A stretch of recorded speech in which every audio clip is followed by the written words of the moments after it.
I am the author of Mystery Babylon Unveiled, Lucifer, the Queen of Heaven. This is a book that I released in February 2024, and I would like more people to be able to get a hold of this book.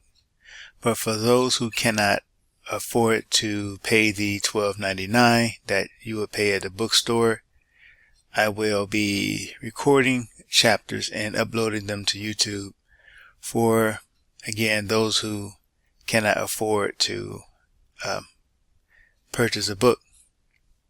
I will be going chapter by chapter. This will be the introduction video. I will go through the first chapter, which is the introduction.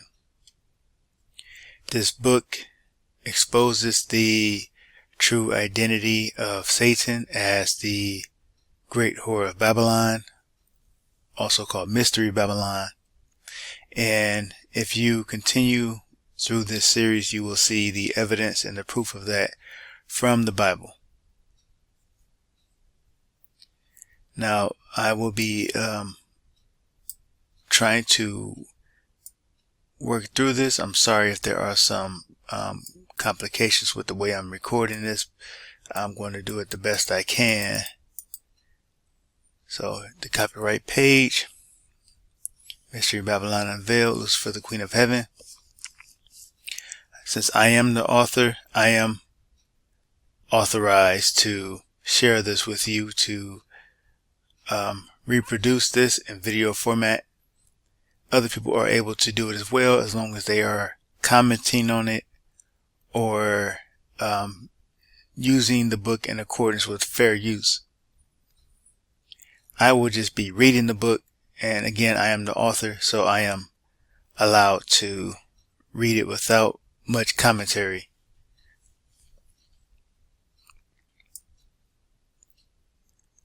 Alright, so our chapters are first the introduction, and then chapter 1, this is wickedness. I will just be doing the introduction today.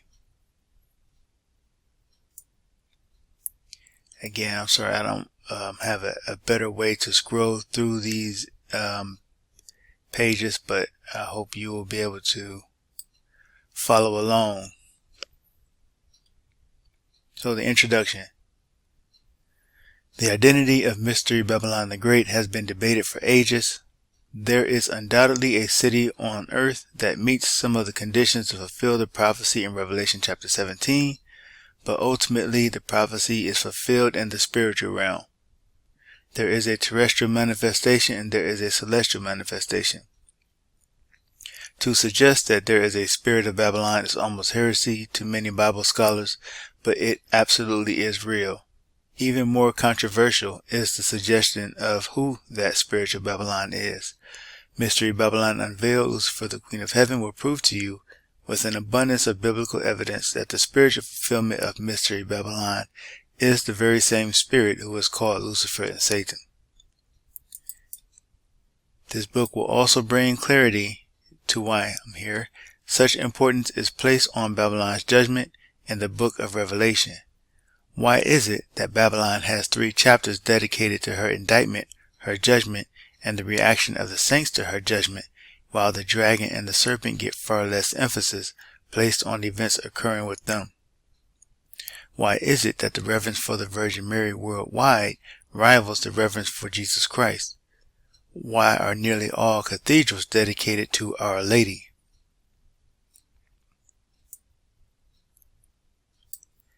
Where is Lucifer being worshipped like the Most High?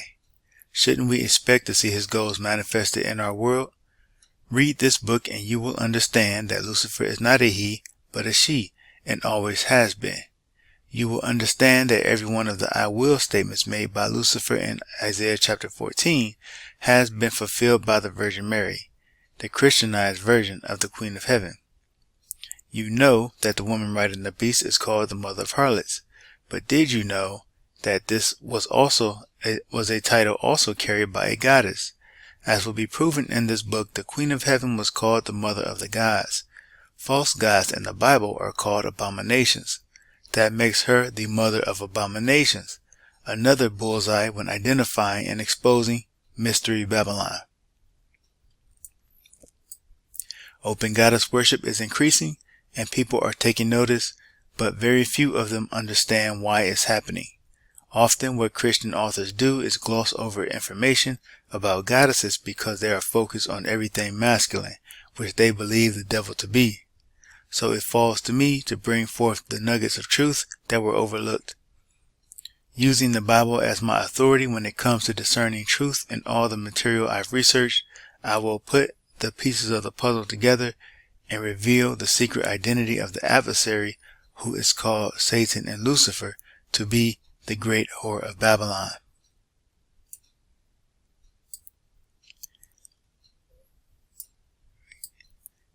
Even if you do not come to the same conclusion that I have by the end of this book, I am positive that you will still be enriched by the knowledge contained within. This book will sharpen your discernment and make sense of the goddess worship that this world is steeped in. I give all praise, all honor, and all glory to my Father Yahweh in heaven, the God of Abraham, Isaac, and Jacob, in the name of his only begotten Son, Yahweh Shai, whom the world knows as Jesus Christ. Here is an image of a goddess from Babylon, or ancient Babylon, and it is the goddess Ishtar, who is essentially Inanna as well. And that is the end of the introduction. Next will be chapter 1 in another video. This is chapter 1 of Mystery Babylon Unveiled, Lucifer, the Queen of Heaven. One of the reasons that Mystery Babylon has never been exposed as a spirit is the prevailing belief among believers of the Bible that there are no female spirits or female angels. This is not something that the Bible has indicated at all. The truth is that female spirits are in the Bible, and I will show you where this can be found. Perhaps one of the most overlooked passages in the Bible is Zechariah chapter 5, verse 5 through 11. Even to distinguished biblical scholars, these verses have proven difficult to adequately interpret. I have a very simple approach to it. That is, to take it literally. Things often make perfect sense when you stop trying to make something that isn't a metaphor into a metaphor. As the passage reads, I will scroll down some here. I'm sorry, this is not going to be a smooth process. Then the angel that talked with me went forth and said unto me, Lift up now thine eyes, and see what is this that goeth forth. And I said, What is it? And he said, This is an ephah that goeth forth. And he said, Moreover, this is their resemblance through all the earth.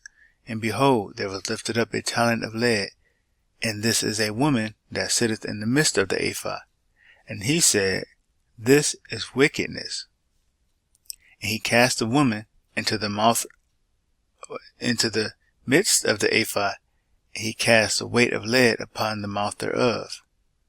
Then lifted I up mine eyes, and looked, and behold, there came out two women, and the wind was in their wings, for they had wings like the wings of a stork. And they lifted up the ephah between the earth and the heaven. Then said I to the angel that talked with me, Whither do these bear the ephah? And he said unto me, To build it an house in the land of Shinar, and it shall be established and set there upon her own base. Again, that is Zechariah chapter 5, verse 5 through 11. Okay, skip to the next page. We'll do that. So starting here we have three very interesting women who appear in the Bible. We know from the details given by Zechariah that at least two of these women have wings. Winged creatures in the Bible are typically spirits. These two women lift the ephah, or the basket, and carry the basket off to the land of Shinar, the ancient location of Babylon, so that its contents can be placed on a pedestal in a house built for it.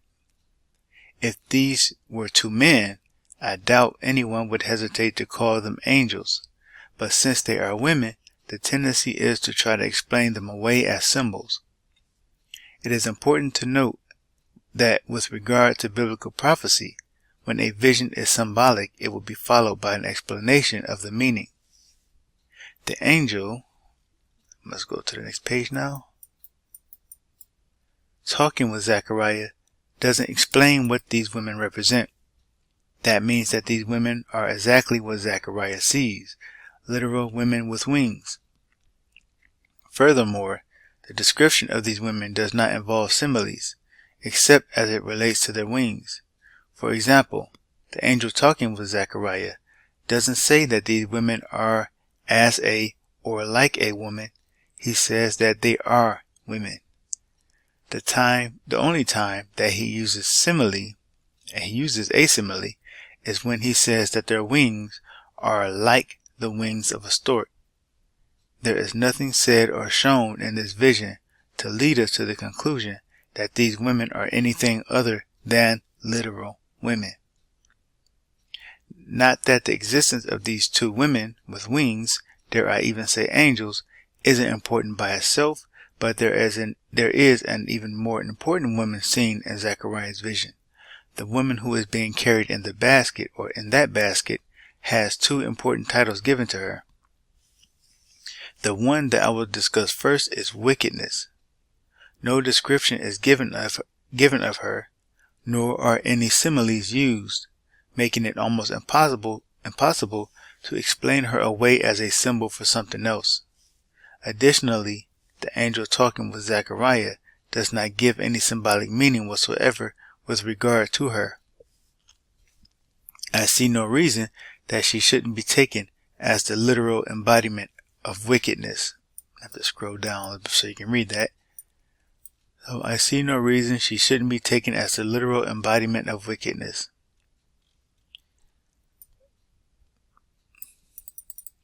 Again, I must emphasize that the angel speaking with Zechariah does not say that the subject is only appearing as a or like a woman. There isn't any room, given the definitive language that is used, for us to draw the conclusion that her being a woman is a disguise. Neither this woman carried in the basket, nor the woman riding the beast in Revelation chapter 17 would be called a woman if it was a disguise. All scripture is given by inspiration of God, 2 Timothy chapter 3 verse 16. If we insist that it is a disguise of Satan, despite this clear evidence in the scriptures before us, we will surely be suffering from a case of cognitive dissonance. Some will bring up 2 Corinthians chapter 11 verse 14, which says, "And no marvel, for Satan himself is transformed into an angel of light." But how does transforming into an angel of light serve as proof that Satan is disguised as a woman? Let's read the verse and keep it in its proper context to understand what is really being said.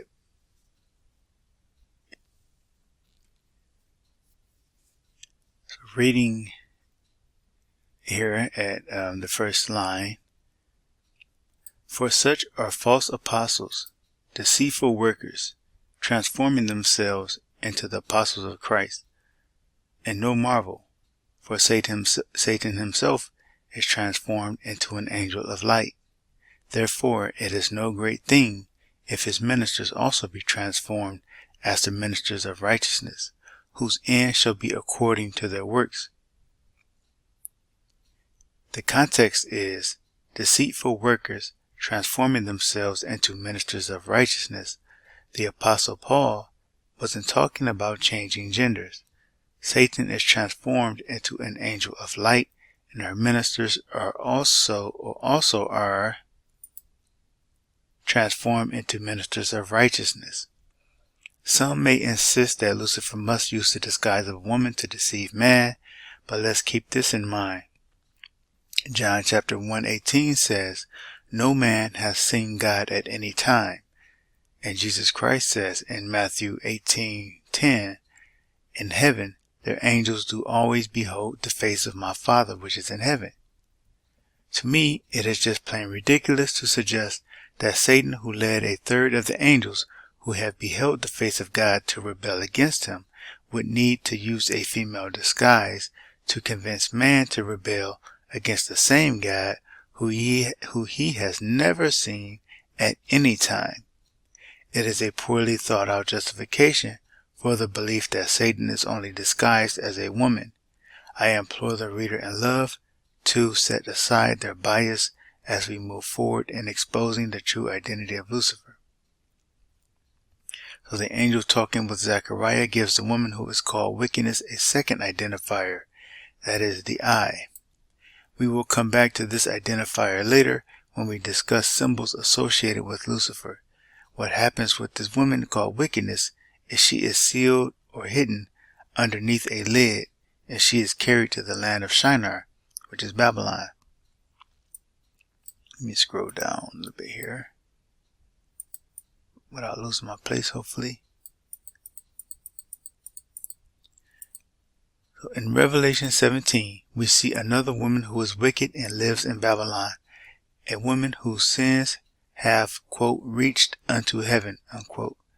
She rides on top of a scarlet-colored beast and has a name written on her forehead, Mystery, Babylon the Great, the mother of harlots and abominations of the earth.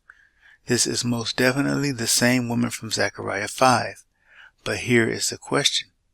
Revelation chapter 17 verse 18 says that the woman who John sees is that great city which reigns over the kings of the earth. So how can it be true that she is the devil? Once you realize the connection that the city of Babylon has to the Queen of Heaven, it becomes clear that this is a prophecy that has two subjects. There is a Babylon in the natural realm, and there is a Babylon in the spiritual realm. The Babylon in the spiritual realm is Lucifer.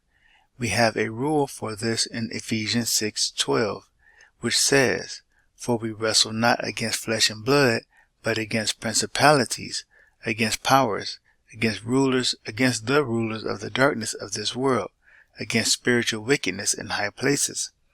The prophecies against Babylon the Great are ultimately fulfilled in the spiritual realm, and we will fully expose that spirit in this book. This is an image. It's a little bit hard to, Let me see if I can scroll this way without it skipping too much. Alright, well that's a little bit better. Actually, let me zoom out too. So this is a statue called the Caduceus, and it is by James Muir. I believe I pronounced that right. And to me, looking at this image, it invokes the image of Ishtar. And I said I wouldn't give too much commentary on this video, so I'm just sharing that image. And that is the end of chapter 1, which is This is Wickedness. The next chapter in the next video will be on chapter 2, which is Lost in Translation. A major roadblock for many who hear me say that the devil is a woman is the fact that the Bible calls the devil, Satan, and the dragon by the pronouns he and him. That is due to something called grammatical gender. This isn't something that English-speaking people are commonly aware of, but languages such as Hebrew and Greek have gender class assigned to nouns. When translating these languages to English, the gender class of nouns determine the gender of the pronoun that is used. For example, in Psalms 34:2, King David refers to his soul as her. It reads, "My soul shall make her boast in the Lord. The humble shall hear thereof and be glad." This has led to some people saying that our spirits have a feminine characteristic, but that is not true. The word for soul in Hebrew is nephash. Its gender class is feminine. Therefore, when translated to English, the pronoun added must be feminine as well, although David is a male.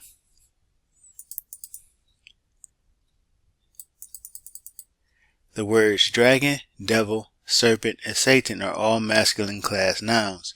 So when they are translated to English, they must all be translated with masculine pronouns attached to them. Looking at Isaiah chapter 14's prophecy about Lucifer, let's acknowledge what should be obvious to everyone. There are two subjects being addressed in this prophecy. In Isaiah chapter 14, verses 12 through 15, the Most High calls the earthly king, Nebuchadnezzar, by the name Lucifer, comparing him to the star Venus. So you have a subject in the terrestrial and you have a subject in the celestial, a subject in the material world and a subject in the spiritual world. Because this prophecy is directed against a man on the earth first, it shouldn't be considered odd that he is called the son of the morning. With that being said, the word Bene, which is Strong's H1121, which is translated as son, can also mean child. English speakers assume the word son in the phrase son of the morning, just like as in sons of God, can only mean a male offspring.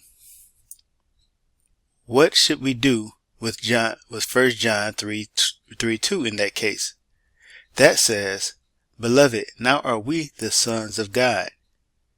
Should we exclude women here because the verse uses the word sons? Or should we understand that we are dealing with a figure of speech and that women are included under the term sons of God? It's clearly a figure of speech. We have a prophecy in Isaiah chapter 14 where one subject is a king on the earth and the other subject is the star Venus in the heavens. Another issue that comes up, and this is more of a problem of interpretation, is the incorrect teaching about gender in the afterlife, or in the resurrection. It comes from a misinterpretation of what Jesus Christ said about angels when he was asked who a woman's husband would be if she was widowed 7 times. In Matthew 22:30, Jesus says of people who have died in the faith, "For in the resurrection they neither marry nor are given in marriage, but are as the angels of God in heaven." Although he never said anything about being genderless or being androgynous, people have formed that interpretation and run with it. This is due to Gnostic influence and the mingling in of their doctrines about the spirit world being a place of oneness, where there are no true divisions, even among genders. But the God of the Bible is a separator. He separates the opposites. The correct interpretation of what Jesus Christ said about angels can be understood just from reading the same answer in Luke. And Jesus answering said unto them, "The children of this world marry, and are given in marriage. But they which shall be accounted worthy to obtain that world, and in the resurrection from the dead, neither marry nor are given in marriage, neither can they die any more, for they are equal unto the angels." That is Luke chapter 20, verse 34 through 36. Too far. So it's going to be a little bit difficult. Gotta bear with me when I'm trying to scroll through here. Okay. So because they cannot die anymore, that's how humans will be like the angels. Yah is not a God who mixes the opposites. He is not a gender bender, nor does he create gender benders. He made male and female and said that any confusion of the two is an abomination to him. That is in Deuteronomy 22:5. Isn't it true that our Father in heaven is a he? God has made it clear that he is not a they or an it. If you believe spirits can change genders or that they don't have genders at all, then how doesn't that include our Father in heaven too? As further support that there is a divide between male and female in the spiritual realm, I would like to draw your attention to the creation of man in Genesis. And God said, "Let us make man in our image, after our likeness, and let them have dominion over the fish of the sea, and over the fowl of the air, and over the cattle, and over all the earth, and over every creeping thing that creepeth upon the earth." So God created man in his own image. In the image of God created he him. Male and female created he them. That is in Genesis 1:26 through 27. The word for him and man is Adam. That is Strong's H120, as in mankind. The word translated as image is Selim, which is Strong's H6754. It is defined as image, likeness, of resemblance, and the word translated as likeness is Damut, and that is Strong's H1823, and is defined as likeness, similitude of external appearance. So in Genesis, now I'm going to scroll, 5:2, the Bible says that God called their name Adam, and the day when they were created, in his image. Jesus Christ says in Mark 10:6, but from the beginning of the creation, God made them male and female. Those are the images or patterns of bodies in both heaven and on earth. God did not create androgynous beings. The language of Hebrew, created by Yah Almighty, has masculine and feminine words. It should not be a surprise to us that we find women with wings in the book of Zechariah. If there are angels who look like men, why wouldn't there also be angels or spirits who look like women? So here is an image of The Birth of Venus by Sandro Botticelli. And I will have to zoom out here. This image is the image of the Spirit of Freemasonry by W. Kirk McNulty. So that was chapter 2. Chapter 3 will be Your Father the Devil. A question that is surely on everyone's mind is, if Lucifer is a woman, why does Jesus say that the devil is the father of liars? The answer to this question can be found in the scriptures. In John 8, verse 37 through 41, Jesus Christ was talking to the Judeans, some of whom did not believe on him. To them he proclaimed, I know that ye are Abraham's seed, but ye seek to kill me, because my word hath no place in you. I speak that which I have seen with my father, and ye do that which ye have seen with your father. They answered and said unto him, Abraham is our father. Jesus saith unto them, If ye were Abraham's children, ye would do the works of Abraham. But now ye seek to kill me, a man that has told you the truth, which I have heard of God. This did not Abraham. Ye do the deeds of your father. That is John chapter 8, verse 37 through 41.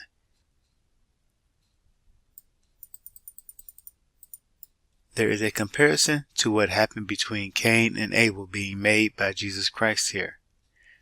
The Judeans sought to kill Jesus, just as Cain slew his righteous brother Abel because his own deeds were evil. As Jesus said to the Judeans, Now ye seek to kill me, a man that has told you the truth.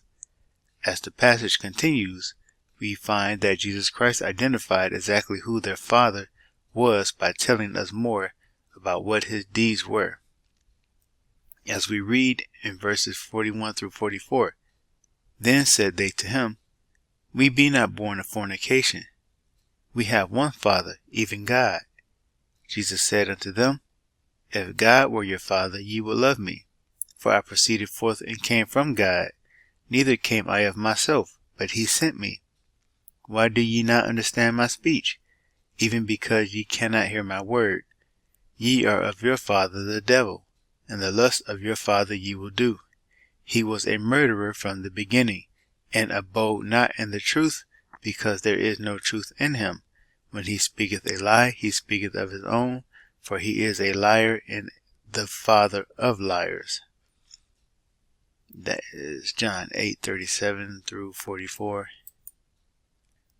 The devil that Jesus Christ was speaking about was a murderer from the beginning, and he abode not in the truth. We can go to the beginning, Genesis, and read about him, and we'll see when and how he did not abide in the truth. Reading Genesis chapter 4, verse 3 through 7. And in the process of time it came to pass that Cain brought of the fruit of the ground an offering unto the Lord, and Abel, and he also brought of the firstlings of his flock, and of the fat thereof. And the Lord had respect unto Abel and to his offering, but unto Cain and to his offering he had not respect. And Cain was very wroth, and his countenance fell.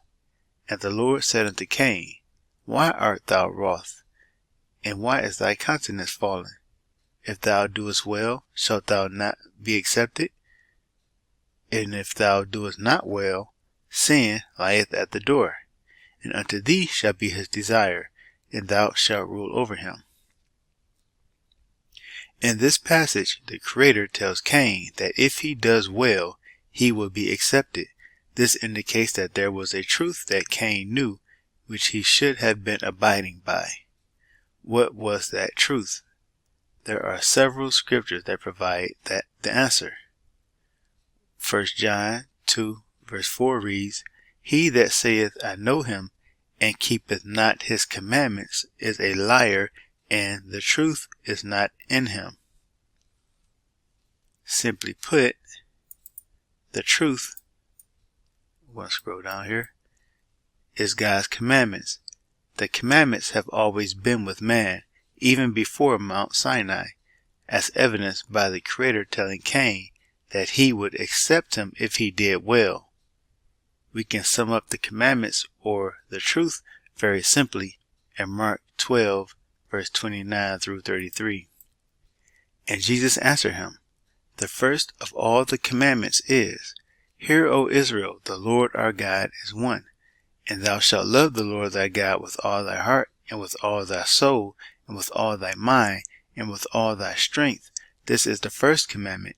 And the second is like, namely this, Thou shalt love thy neighbor as thyself. There is none other commandment greater than these.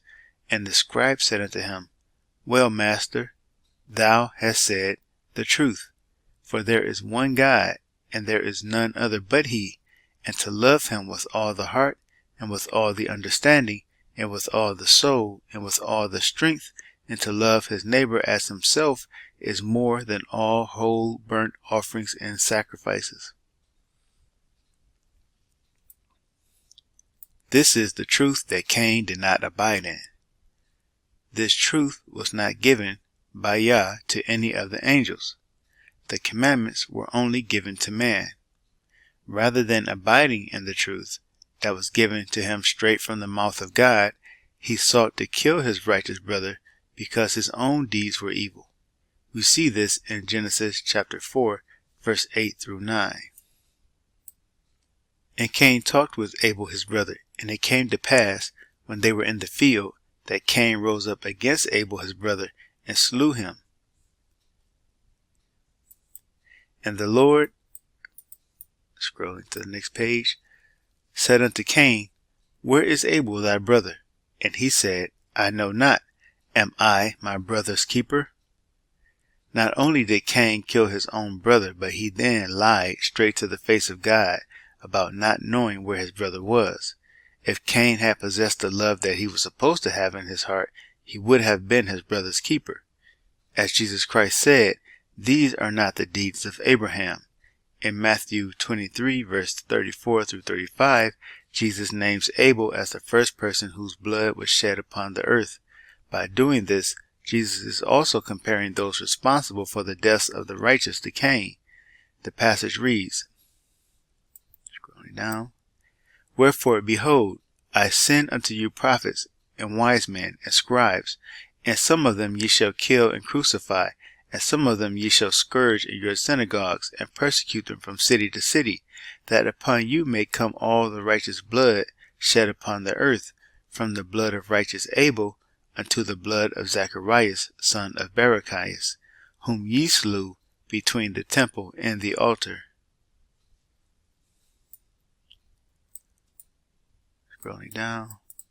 When identifying that murderer from the beginning, how can we argue when Jesus Christ himself names Abel as the first person murdered upon the earth? Even though some may argue that the serpent serpent murdered Adam and Eve through her lie, we do not see them counted by Jesus Christ as murderers. After all that we have just read, I believe it should be clear that Cain is that murderer and that liar from the beginning, who Jesus was referring to as the devil. I will now address the claim that Cain was literally the son of the serpent. People who turn to books such as the Targum and Gnostic texts such as the Apocryphon of John or the Secret Book of John believe the serpent seed is a physical seed line due to what those books say. This claim can only be supported by using books outside of the Bible because Scripture is clear about who Cain's father is. This is a picture, a photo actually, of a page of the King James Bible at Genesis 4:1, and as you can see, there is no semicolon in this image.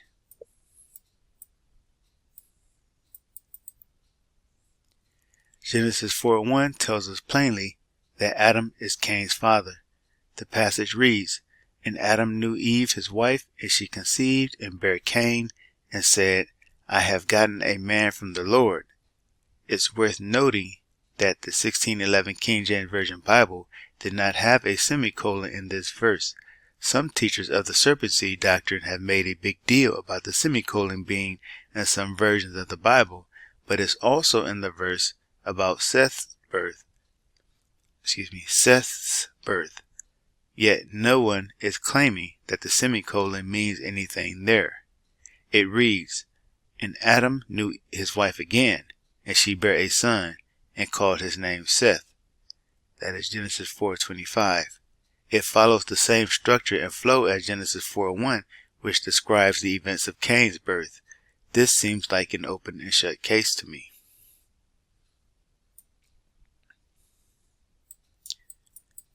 This is an image of Adam and Eve by Giovanni della Robbia. It is cropped so that the emphasis or the focus is on Eve and the serpent. And the caption says that Adam and Eve by Giovanni della Robbia 1515 is one of many medieval artworks that depict the serpent in the Garden of Eden as female.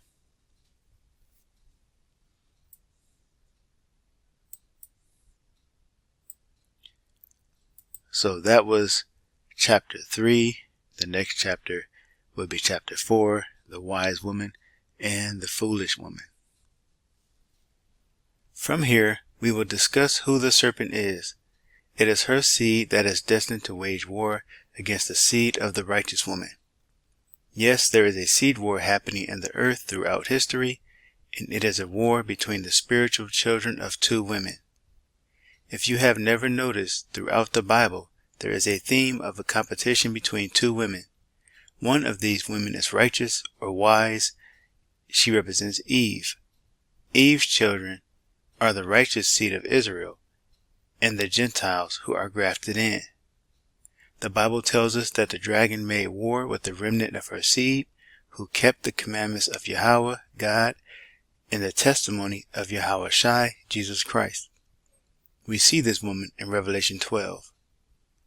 The other woman being compared is foolish, wicked, and whorish. She is said to be an evil adulteress in the book of Proverbs. I will refer to her as Babylon. Scrolling down.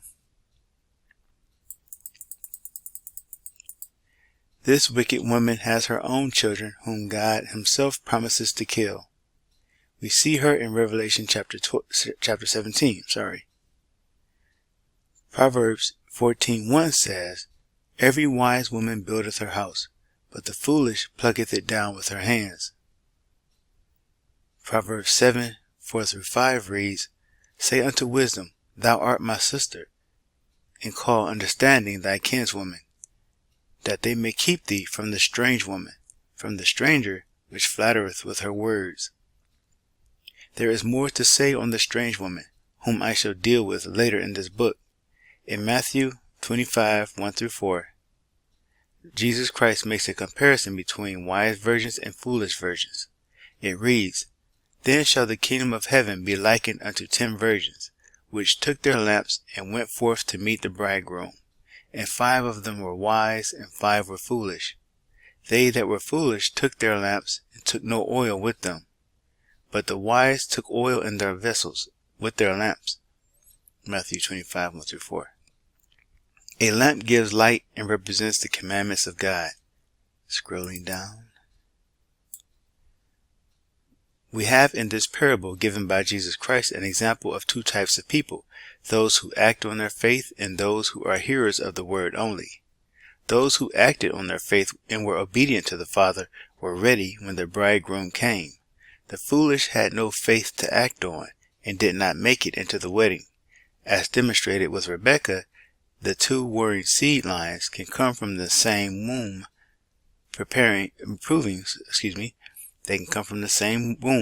proving that it's spiritual. It is a spiritual seed. "And the Lord said unto her, 2 nations are in thy womb, and 2 manner of people shall be separated from thy bowels." Genesis 25:23. Even though Rebekah was a wise woman herself, her son Esau was spiritually a son of the foolish woman, a seed of the serpent. Jacob, on the other hand, continued in the faith of his fathers, as God said, according to Romans 9:13, "Jacob have I loved, but Esau have I hated." In Genesis chapter 3, verse 15, God proclaims to the serpent, "I will put enmity between thee and the woman, and between thy seed and her seed. It shall bruise thy head, and thou shalt bruise his heel."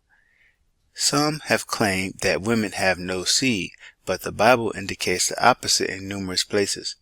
The Hebrew word translated as seed is zerah, Strong's H2233. In the context of Genesis 3:15, it means offspring. I'll give you a few examples of zerah, H2233, being used with women. Scrolling down.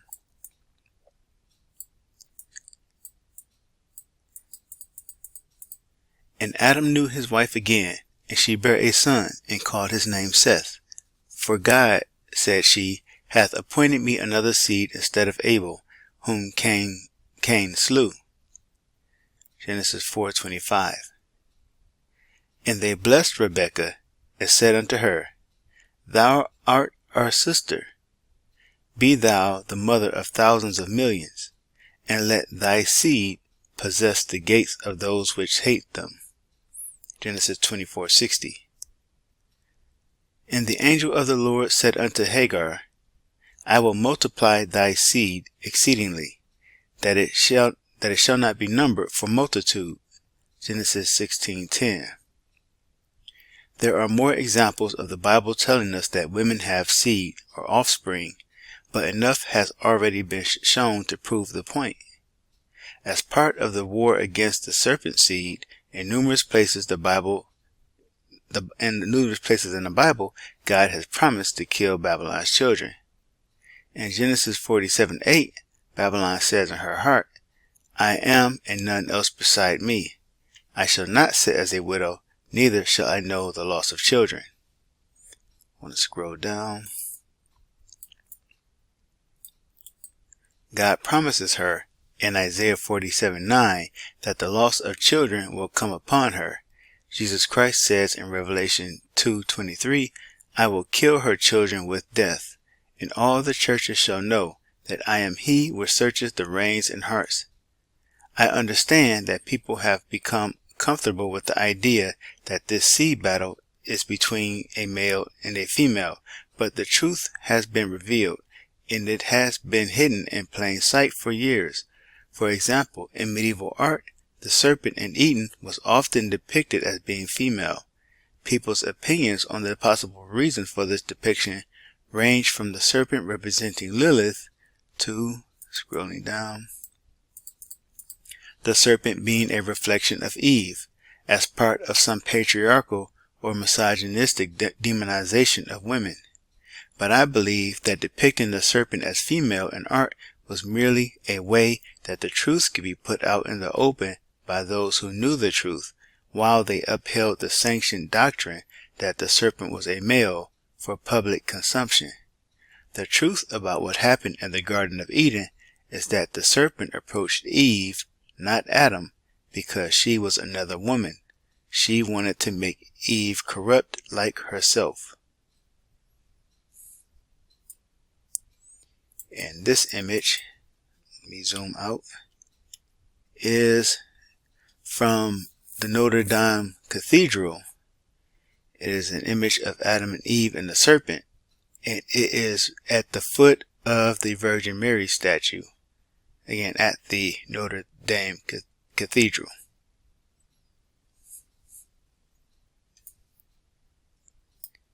And this next image is an image of the spirit of the goddess of America, I'm sorry. This is the sculptor Pompeo Copini, and with Columbia, the name of the statue is Columbia, the goddess of America.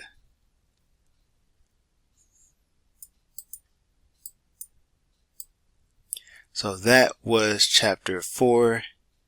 The next chapter would be chapter 5, the queen of the power of the air. And you hath he quickened, who were dead in trespasses and sins, wherein in time past ye walked according to the course of this world, according to the prince of the power of the air, the spirit that now worketh in the children of disobedience. Ephesians chapter 2, verse 1 through 2. Scrolling down. In this scripture, Paul identifies the spirit of wickedness that is operating in the world contrary to the Spirit of God. He calls it the prince of the power of the air. The Greek word for prince is archon, Strong's G758, which means first in rank or a ruler. The word used for power is exousia, Strong's G1849, which means authority or jurisdiction. The word air, Strong's G109, used for air, can mean the lower air or the upper atmosphere. So in other words, we're dealing with a ruler of the jurisdiction of the upper atmosphere. Now, where do we see a similar title appear in the Bible? That would be in the book of Jeremiah. The children gather wood, and the fathers kindle the fire, and the women knead their dough, to make cakes to the queen of heaven, and to pour out drink offerings unto other gods, that they may provoke me to anger. Jeremiah 7:18. The prince of the power of the air is the queen of heaven. That is the spirit that now worketh in the children of disobedience. Why else is this significant? It is because the star associated with the queen of heaven is Venus, and Venus is also called Lucifer. I dare say everyone knows that Venus is the, scrolling down,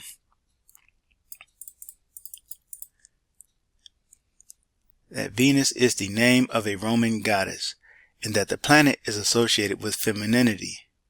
The symbol for Venus is even the symbol for female. Venus has long been identified with goddesses, but did you know that those goddesses are named in the Bible? Ashtoreth is named in the Bible as the goddess of the Zidonians. Her name, when translated, means star. Ishtar and Astarte are other forms of this same goddess. In Greece, she's called Aphrodite. You won't find any male gods in the Bible that are identified with Venus. So from now on, we can refer to Venus and understand that it covers all the names and identities of the goddesses who are also known as Lucifer.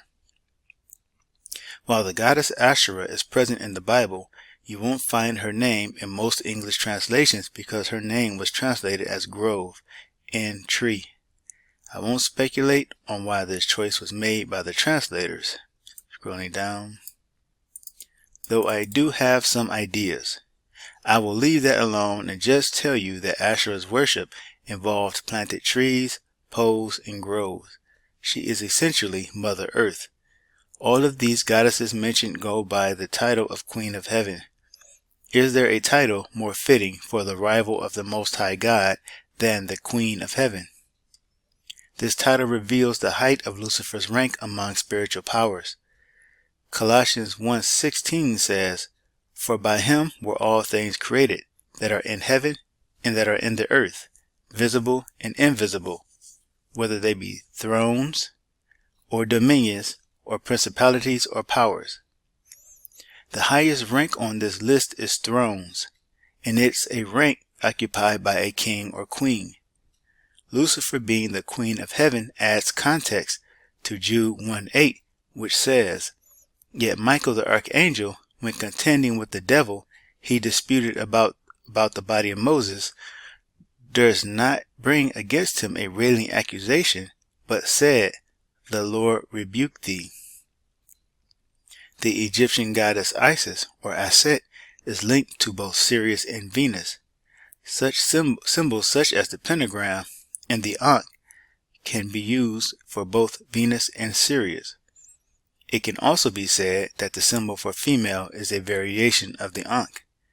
It's generally believed that the Ankh symbol means life. Life comes from the womb. Scrolling down. The symbol for Venus is a symbol for the womb. The symbol for Venus is also known as the goddess's hand mirror. According to New World Encyclopedia, mirrors were often made in the shape of an Ankh. Both the Ankh and the sign for Venus resemble the sign for the goddess Tanit. So here you see a image of a symbol for the goddess Tanit. You see the Ankh and you see the symbol for Venus. Sorry, I meant to scroll down and I went and pushed the wrong button. Most Bible teachers that I know of say that goddess worship began at the Tower of Babel, and that the original Queen of Heaven was a woman named Semiramis. But this isn't true at all. In fact, the opposite is true. The worship of male false gods began at Babel. The worship of the goddess far predates Babylon. Anyone can confirm this to be true with just a little bit of research. Catalhuyuk is the location where the figure of the corpulent seated woman, who is the predecessor of the later Great Mother Goddesses, was discovered. While the interdisciplinary group who studied this location and published their observations in Religion and the Emergence of Civilization, Catalhuyuk as a case study, didn't confirm that there was any religion observed there at all. They recognized the importance of Catalhuyuk because of its place in time. I'm going to scroll down some. Oh, wrong button, sorry.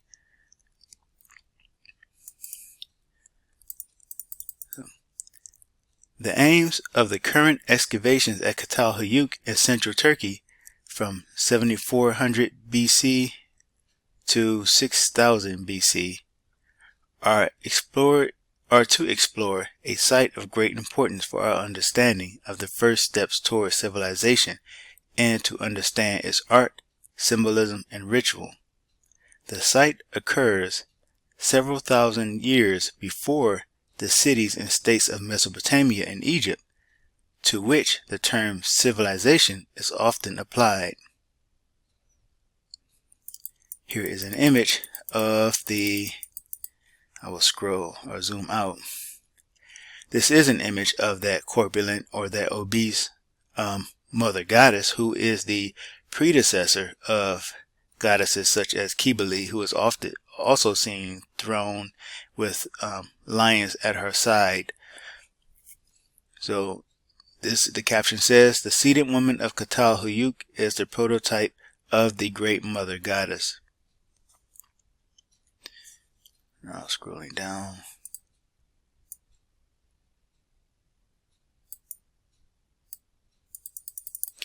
I won't spend a lot of time debunking the Semiramis Nimrod myth, because something that has zero supporting evidence to be found anywhere shouldn't need to be debunked. A question begs to be asked, however. Why would someone who was supposedly so influential get no mention in the Bible or any pseudepigraphal books? Alexander Hislop, author of The Two Babylons, is the source of the myth that Nimrod had a wife named Semiramis. He also claimed that Semiramis was the prototype for the goddesses who were worshipped around the world. He based his hypothesis on writings by Ovid, a poet that wrote interpretations of mythology. Hislop's claims were not based on actual history. As Hislop confessed, Ovid himself tells us that it was Semiramis, the first queen of that city, who was believed to have surrounded Babylon with a wall of brick. Semiramis, then the first deified queen of that city and tower, whose top was intended to reach to heaven, must have been the prototype of the goddess who first made towers and cities. That is on page 30.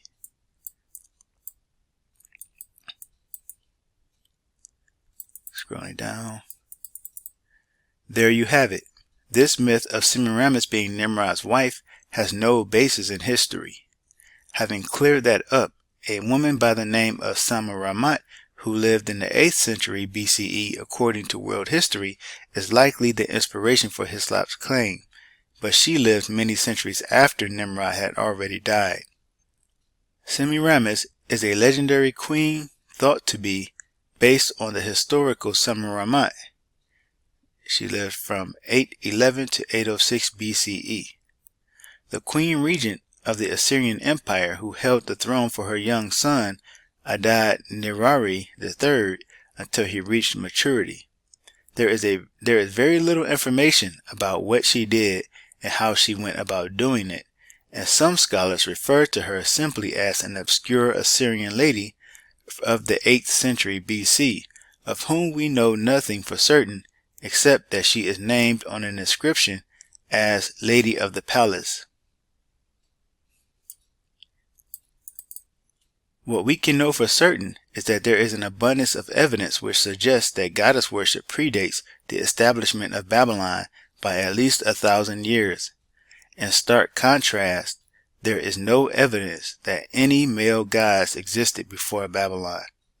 In fact, the first pagan male god that we know of is Anu of Babylon. In Goddess in the Grass, Serpentine mythology, and the Great Goddess, Linda Fobiester says of religion in the prehistoric era, scrolling down,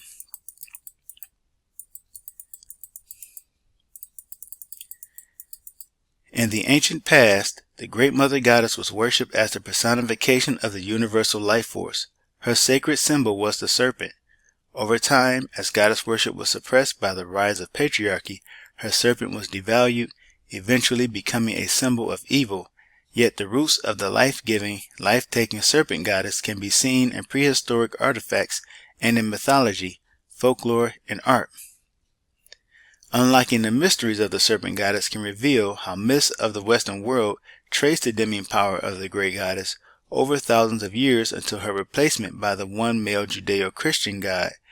Evidence from the Paleolithic period suggests the theory that prehistoric people worshipped the creative principle in nature as the great goddess. Hundreds of small female figurines carved from stone, bone, antler, ivory, and fired clay have been found over Europe and Western Asia. These are known as Venus figures. In fact, there are no images that have been found of a father god throughout the prehistoric record. That is on page 1 and 2. Scrolling down. In her book, When God Was a Woman, Merlin Stone confirms that the male gods came along at a later point in time. The archaeological artifacts suggest that in all the Neolithic and early Chalcolithic societies, the divine ancestress, generally referred to by most writers as the mother goddess, was revered as the supreme deity. Though at first the goddess appears to have reigned alone, at some yet unknown point in time, she acquired a son or brother, depending on the geographic location, who was also her lover and consort. That is on page 18 and 19. I quote Alice Lucy Trent, the author of The Feminine Universe, for another witness that the ancient world practiced the female religion. Turning from the historical to the prehistoric period, that is to say, to the to that vast majority of human history for which written records no longer exist or have been rewritten by patriarchal redactors, the material evidence makes it clear that the religion of the female deity was predominant for thousands of years. That is on page 12. In Mysteries of the Ancient World by the National Geographic Society, more details are given on which signs of the ancient goddess religion were found. Scrolling down to the next page. Certainly, the central deity in the Katal region was a woman. Female statuettes abound, and the shrines, along with such male symbols as bull and ram heads, altars decorated with the actual horn cores of bulls, also appear reliefs of a mother goddess.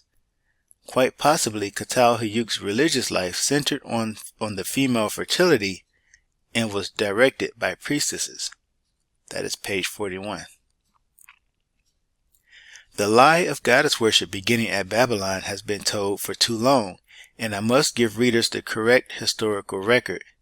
Given the information provided, the most likely sequence of events in the history of religion is as follows. I'm going to scroll down some. In the pre-flood world, Lucifer was worshipped as the supreme goddess by those who had turned their backs on the one true creator Yah. However, the Most High overthrew that world with a great flood, resetting everything with Noah and his sons. With the knowledge that the Most High God was a male, not a female, being established in the post-flood world, Lucifer inspired counterfeit father gods to deceive the world, and she then presented herself as either his wife, daughter, or mother. Given the fact that Anu is the oldest known male god, and that he was the original supreme deity in Mesopotamia, we must mark this point in time as the beginning of the creation of male false gods. Gods such as Enki, Marduk, Shamash, and Enlil followed after. Gods in other cultures such as El, Baal, Helios, Osiris, and Zeus are all variations of those earlier gods.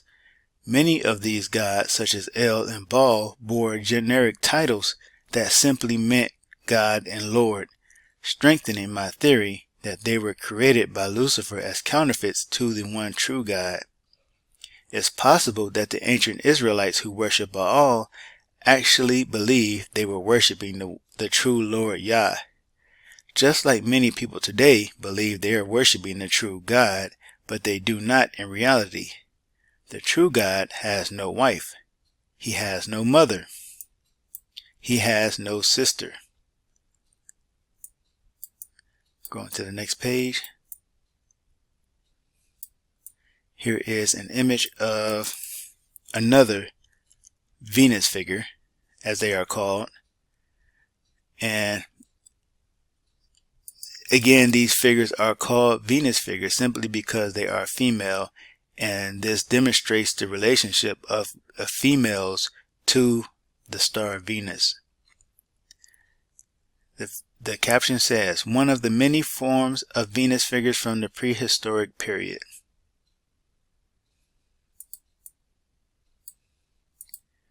Now we have here an image of Lilith from 1887 by John Collier. I can't get a better ratio than that, but yeah, you can see the image. I want to limit my commentary on these things. I just want to read the book to you, not give a whole lot of commentary, even though I have a lot to say. So that was chapter 5. The next would be chapter 6. This is their eye. Unbeknownst to many, the true meaning of the all-seeing eye is revealed in Zechariah chapter 5. As I said in an earlier chapter, the angel speaking with the prophet gave the woman called wickedness another identifier, the eye. In Zechariah 5:6, the angel says, "This is their resemblance through all the earth." This is the only time in the entire Bible that the word ayan was translated as resemblance. The word literally means eye, and the ancient pictograph for ayan is a drawing of an eye, as shown on Wikipedia. So in this figure 6.1 here, you see the Paleo Hebrew pictographs for ayan, and it is an eye.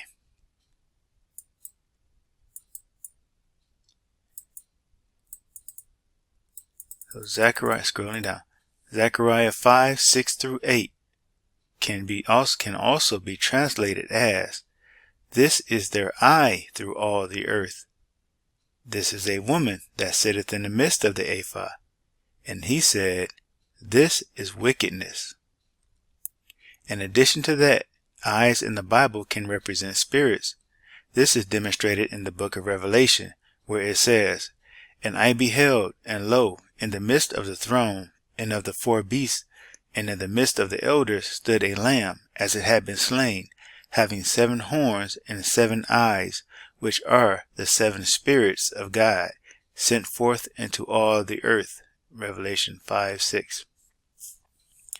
The guiding spirit of Freemasonry is called the genius of Freemasonry, and it is depicted as a woman. Freemasons also often use the symbol of the eye in their imagery to represent God. The eye is also a prominent symbol used by the Illuminati. That makes sense given the fact that the Illuminati uses the goddess's owl as the symbol of their order. The legendary Christian martyr Saint Lucy is known as the protector of the eyes. On the Saint Lucy Catholic Parish website, it is explained that Saint Lucy's legend holds that her eyes were gouged out, and God then provided her with new eyes. This came about, it is said, because her pagan suitor loved her beautiful eyes. In some versions of this story, Saint Lucy plucked out her eyes herself and gave them to her suitor. Scrolling down, and gave them to her suitor. In other versions, her eyes were removed by her persecutors. Saint Lucy is often depicted holding a small plate with 2 eyes on it. She is the patron saint of the blind.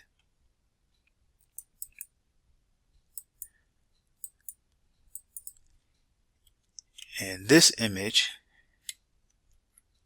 we have this image 6.2 here. A goddess weeps at a grave in the old St. Matthew churchyard in Berlin, Germany. Again, I have a lot to say about these images, but I am trying to keep the commentary to a minimum. So on this page, just let me check to make sure I didn't miss anything. Okay. So on the next page, scrolling down, zooming in as well.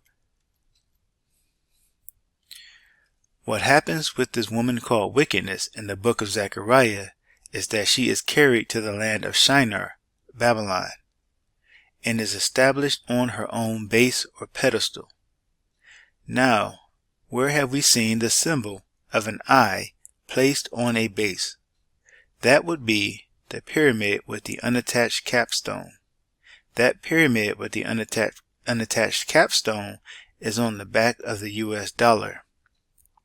So in figure 6.3, we have here the so-called Eye of Providence and the Columbia Broadcast System logo.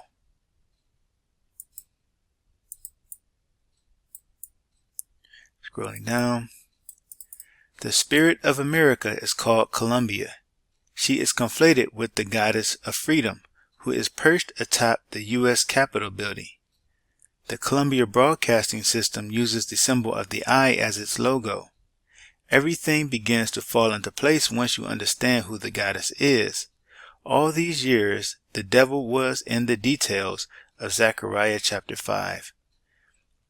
In Masonic and Occult Symbols Illustrated, Dr. Kathy Burns states, Outlining the eye emulates the goddess, who is often portrayed with large, distinctive eyes capable of seeing through space and time, as well into our innermost hearts. Ishtar, the goddess of light, was known in the ancient Middle East as the eye goddess, because the light she brings from heaven to earth illuminates the world.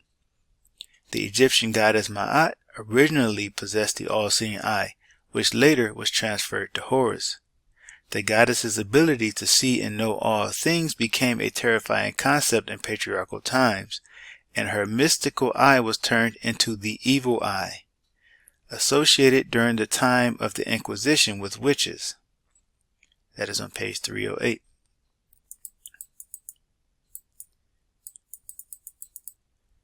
It's ironic that Ma'at was the goddess who held the scales of justice and was identified with the all-seeing eye, but now she stands outside of the courtrooms blindfolded, and it is said that justice is blind. Barbara G. Walker provides confirming information in the Woman's Dictionary of Symbols and Sacred Objects. To the next page. Many figurines of the early Sumerian eye goddess, from 3500 to 3000 BC, or 3000 BC, have been found in Syria and around the Mediterranean.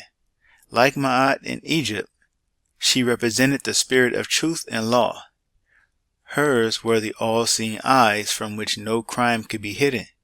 She later merged with the goddess Mari, who was also depicted with huge staring eyes, although her form was more human. Eventually, the eye goddess developed into the mysterious wise creatress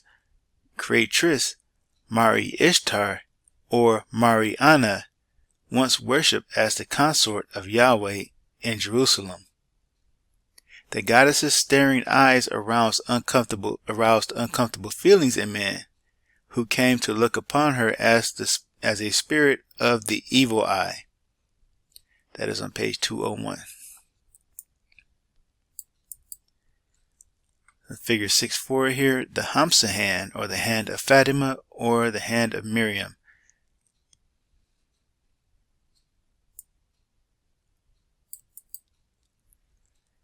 An item that is said to ward off the evil eye is the hand-shaped object called the Hamsa hand. It often features an open eye in its palm. It is called the hand of Miriam, or Mary, the hand of Fatima, and the hand of Venus. It's ironic that an amulet meant to ward off the evil eye features the eye of the goddess, who is herself the evil eye. In the sign language of the mysteries, J.S.M. Ward says the hand sign of the horns, raising only the index finger and the little finger, is widely used as a protection against the evil eye. That is on page 162. This sign is commonly referred to as the devil horns. Scrolling down. Walker confirms what Ward says about the sign of the horns being used to ward off the evil eye. She says to make the devil horns as a hand gesture is one of the oldest prophylactic signs supposed to avert the evil eye and placate harmful powers. Perhaps even more pertinent to the diabolization of the gesture, however, is the fact that it was once intimately associated with the goddess. In India, it is still the sacred mudra or hand gesture of Jagadamba, which is the title of the goddess meaning Mother of the World. Page 308. Scrolling to the next page. There's a little bit of lag here. So figure 6.4 here we have the sign of the horns, or the devil horns, and the OK hand sign. It's unlikely that these signs are used by initiates of the Illuminati or the Freemasons as protection against the evil eye, because they must know that the goddess is the evil eye. Not only that, but touching any of the fingers to the thumb, forming a ring, makes the sign of the vesica piscis, the womb. even with the sign of the horns, even with the horn sign, it's much more likely that these signs are used by initiates to signify that they are protected by her.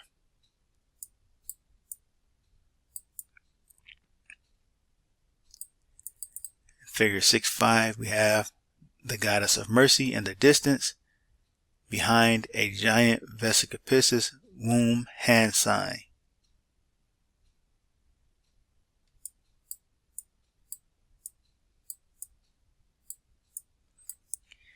In this image, I have to zoom out for this one, we have another personification. This is Freemasonry instructing the people from 1875. In this image, Freemasonry is personified by a goddess.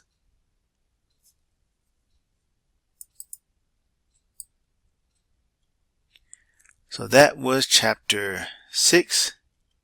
The next chapter would be chapter 7. The dragon rides the beast.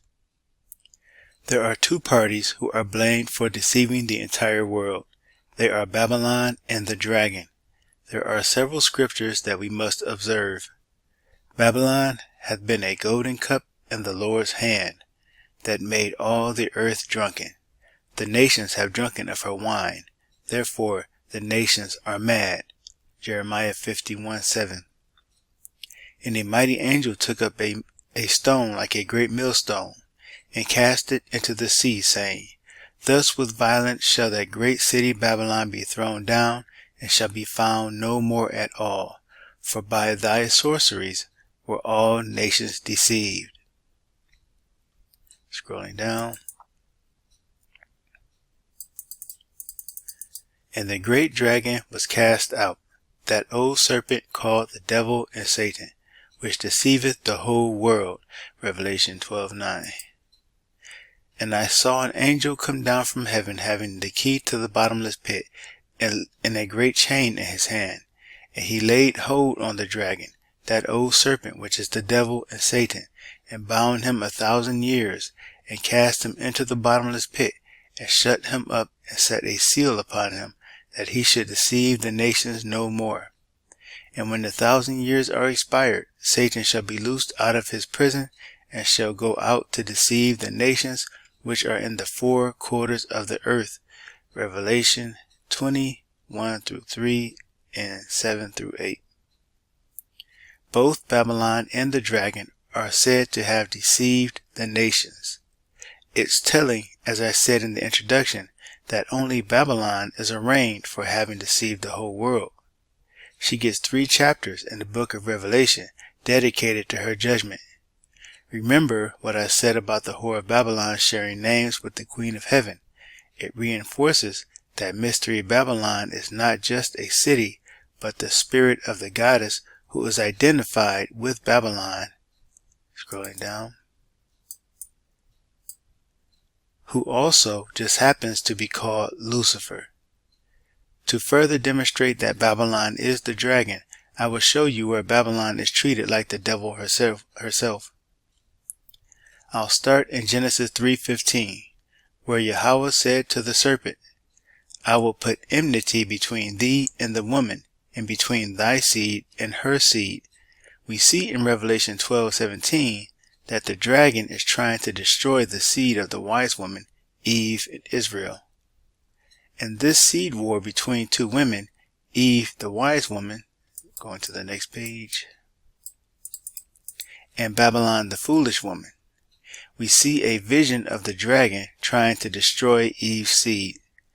Revelation 12:17 says, And the dragon was wroth with the woman, and went to make war with the remnant of her seed, which keep the commandments of God, and have the testimony of Jesus Christ. Notice that the Bible says that it was the dragon who made war with the wise woman's seed. But who is it that is said to be guilty of that bloodshed?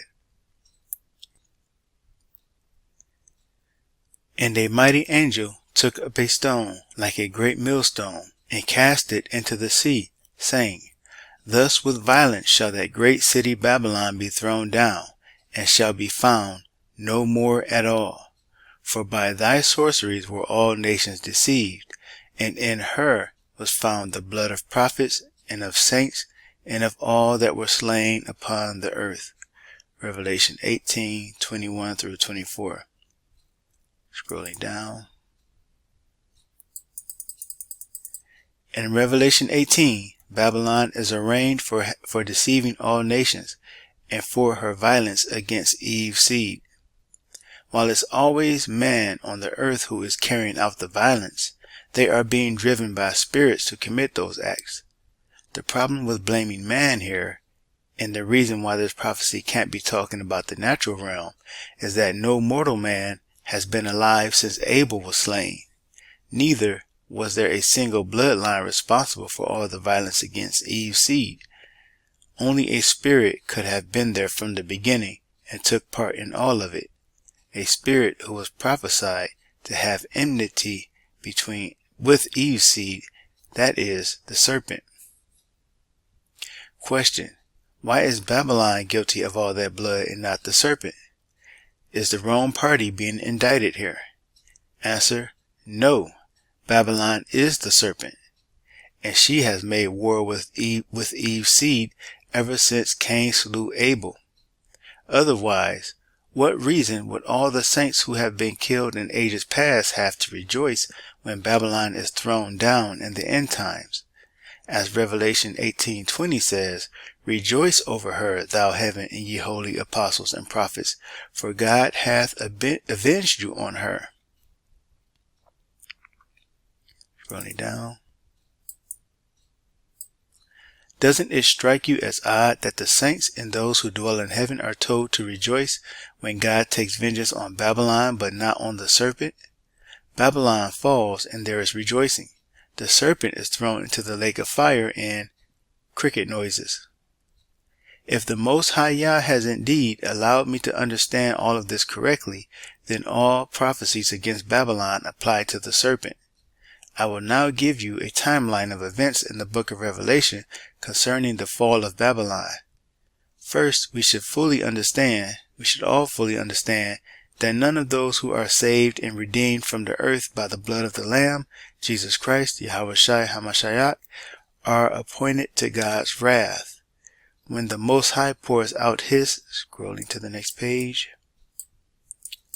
wrath, the bowl judgments, the saved have been taken out of harm's way. So everything that is happening upon the earth when the bowls begin to be poured out takes place after the last trumpet.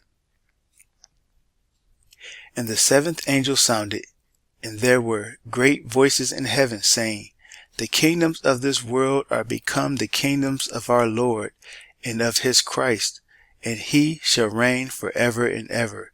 Revelation 11:15. This is the end of the tribulation of those days.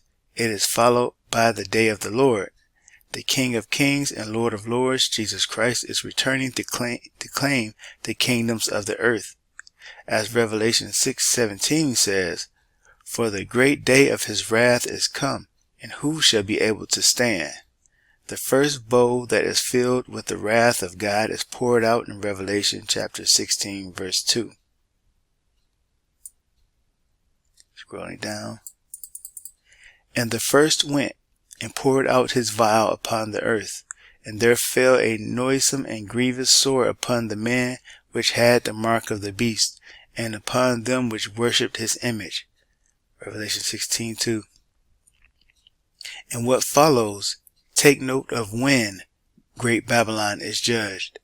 It happens after the cities of the nations have already fallen. "And the seventh angel poured out his vial into the air. And there came a great voice out of the temple of heaven, from the throne, saying, It is done. And there were voices, and thunders, and lightnings, and there was a great earthquake, such as was not since men were upon the earth, so mighty an earthquake, and so great. And the great city was divided into 3 parts, and the cities of the nations fell.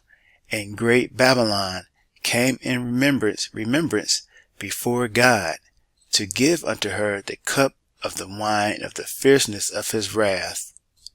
Revelation 16 verse 17 through 19. Scrolling down. You may have heard people teach that we need to flee Babylon before she is judged. But where are you going to run to? What place on this earth is going to be safe according to these scriptures? If you have been understanding the timeline correctly, you should know that those who are saved are with Jesus Christ and out of harm's way before the first vial is even poured out. I want to stress that the judgment of Babylon doesn't even happen until after the seventh vial of God's wrath has been poured out. This is a special and unique event that focuses on her. The dragon and serpent get no such special attention. But of course, as I have already said, that's because Great Babylon is the dragon and the serpent. Scrolling to the next page. And Great Babylon came in remembrance before God to give unto her the cup of the wine of the fierceness of his wrath. Reading that again, that's Revelation 16:19. Like with every prophecy that has two subjects, a natural subject and a supernatural subject, we must rightly divide what's being said and apply it to the correct subject.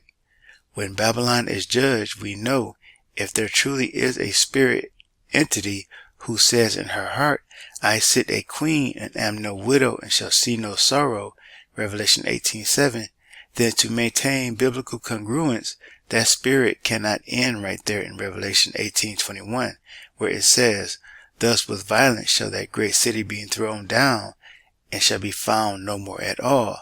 We know this because she must go into the lake of fire. In the natural realm, we can trust that the location of Babylon will indeed be destroyed completely. In the spiritual, we should understand that this is only the end of Babylon's rule. Scrolling down. Immediately after Lucifer is judged in Revelation 18, we see great rejoicing in Revelation 19. And after these things, I heard a great voice of much people in heaven, saying, Alleluia! Salvation and glory and honor and power unto the Lord our God. For true and righteous are his judgments. For he hath judged the great whore, which did corrupt the earth with her fornication, and hath avenged the blood of his servants at her hand. And again they said, Alleluia! And her smoke rose up forever and ever. And the 24 elders and the 4 beasts fell down and worshipped God that sat on the throne, saying, Amen, Alleluia. And a voice came out of the throne, saying, Praise our God, all ye his servants, and ye that fear him, both small and great. And I heard, as it were, the voice of a great multitude, and as the voice of many waters, and as the voice of mighty thunderings, saying, Alleluia, for the Lord God omnipotent reigneth. Revelation 19, verses 1 through 6. Scrolling down. Babylon is thrown down, and the saints rejoice. Later in this chapter, we see the beast and the false prophet are also thrown alive into the lake of fire. Then in Revelation 20, we see the serpent again. And I saw an angel come down from heaven, having the key to the bottomless pit, key of the bottomless pit, and a great chain in his hand, and he laid hold on the dragon, that old serpent which is the devil and Satan, and bound him 1,000 years, and cast him into the bottomless pit, and shut him up, and set a seal upon him, that he should deceive the nations no more, till the 1,000 years should be fulfilled, and after that he must be loosed a little season. So Revelation 21 through 3. I believe that the fall of the spiritual Babylon is followed immediately by her being bound in the bottomless pit for 1,000 years. There will be a rest from her seduction.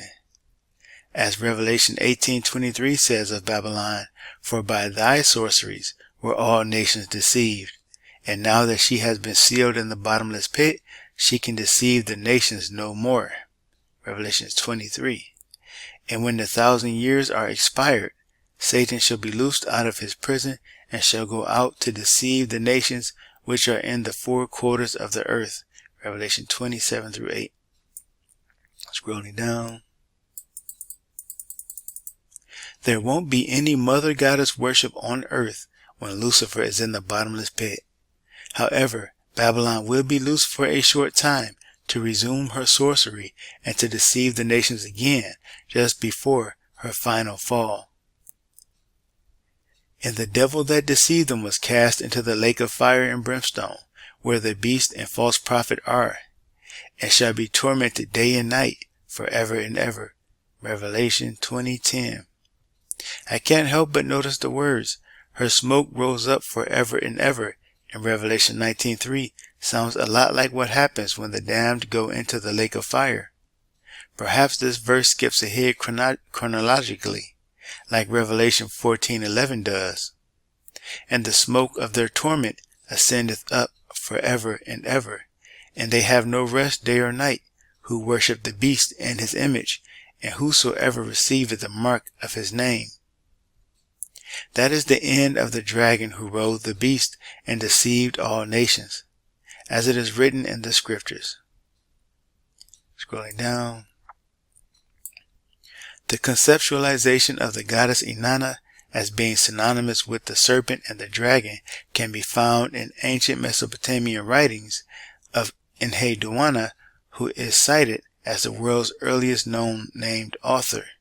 She lived in the city of Ur, where Abraham was from.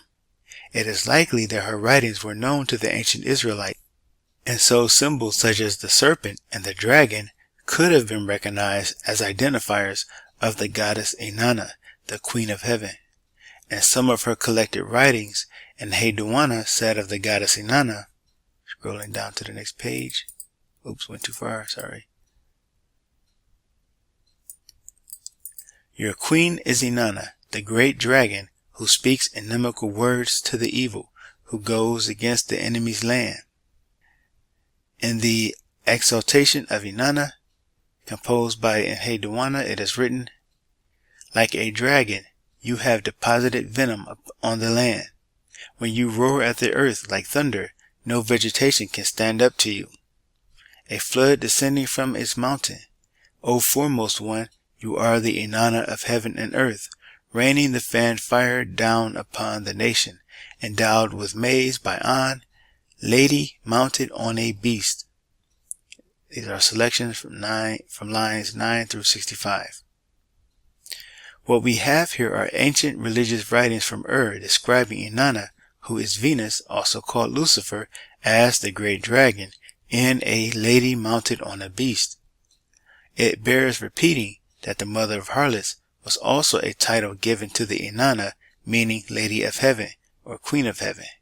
She was the goddess of sacred prostitution, the patron deity of both male and female, scrolling down, prostitutes. Keep in mind that male prostitutes adorned in women's attire were referred to as abominations by the Most High God Yah. On top of that, the Queen of Heaven was also called the Mother of the Gods. Currently, as the Virgin Mary, she is likewise called the Mother of God. False gods in the Bible are also called abominations. So again, I do not dispute that there is indeed a physical location called Babylon, but as presented, you can see that there is abundant evidence from biblical scripture, as well as corroboration from ancient pagan texts, that the great whore of Babylon is synonymous with the serpent and the dragon. So on this next page, we have an image of a goddess on a coin. The caption the caption says, a Roman coin showing a goddess sitting on 7 hills. She is a protectress of Rome.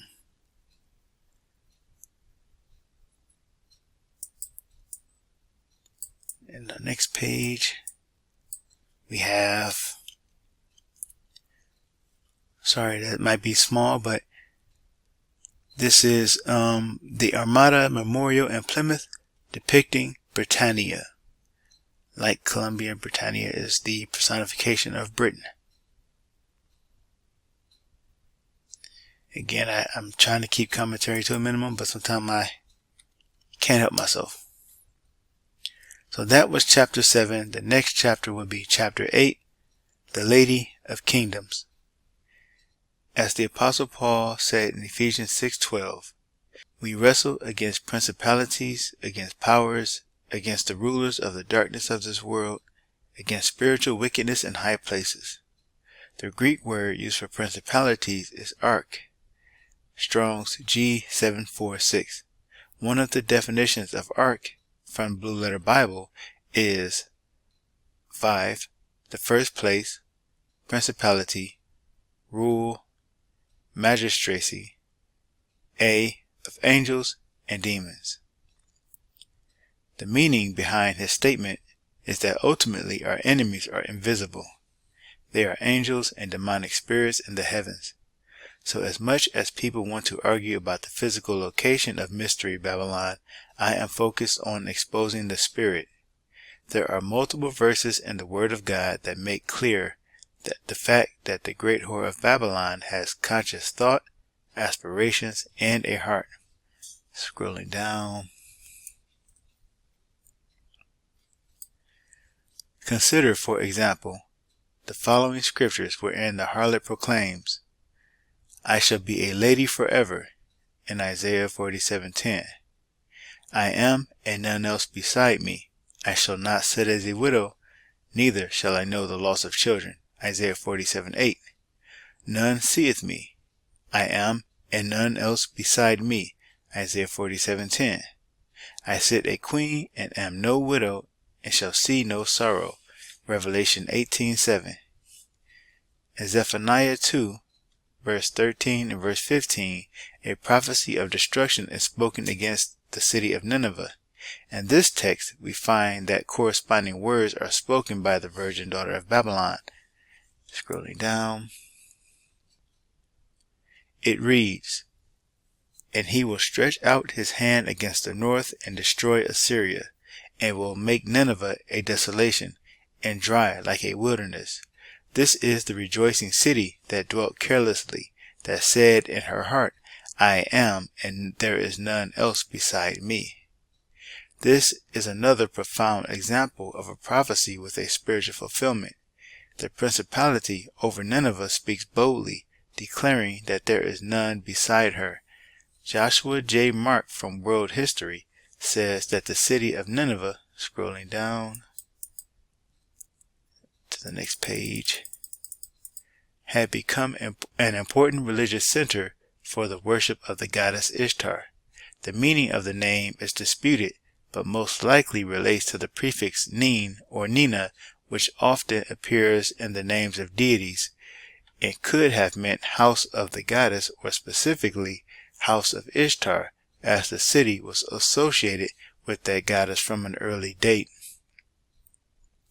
It comes to me as no surprise to find a city which said in her heart, I am, and there is none else beside me, was a stronghold for the goddess, even as documented in this secular historic text.